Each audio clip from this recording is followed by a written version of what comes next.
Hi Pot Gang, it's Kate here. And today we're going to be planting the basil from March's box. So what you'll need for this is your compost, 2 litres of compost, the small pots and the saucers if you've got them. If you need them, you can order them additionally from the website. And you'll need your growing guide, a label and your seeds. What we need for the basil is nice fine compost. So if you just pop it in, I tend to kind of rub it through my fingers to get rid of the big clumps, and so fill it up just to the rim of the pot. You don't want to fill it up too full because then it gets a bit messy when you're watering. Pat it down so it's nice and even on the top.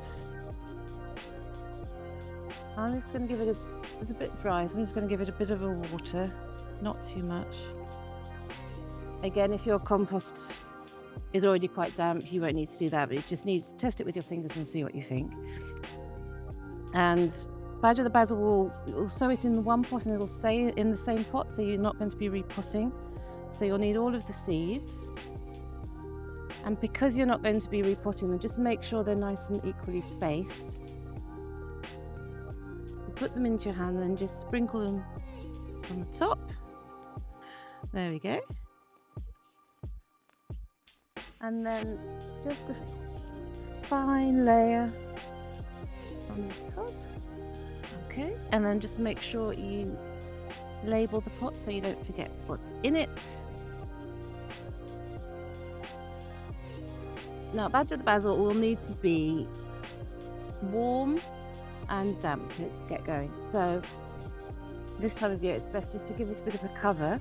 You can use a bag, so kind of a Ziploc bag, or just use some cling film. Just pop it over the top. Get this on without it blowing away.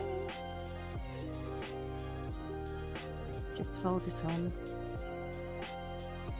And then find a warm sunny spot. So again, this time of year, hopefully we'll get a bit more sun than we have done in the last couple of months, but a windowsill will be perfectly fine. So you don't want to overwater the basil, but just check in on him maybe every couple of days. Take the cling film off, gentle water, pop the cling film back on, and then he should be good to go. You should start to see sprouts in possibly 10 days, a couple of weeks maybe, depending on the temperature that is not staying on. So I'm just going to hold it on for a minute. Yeah, and then we'll check back in a couple of weeks to see how the basil's doing.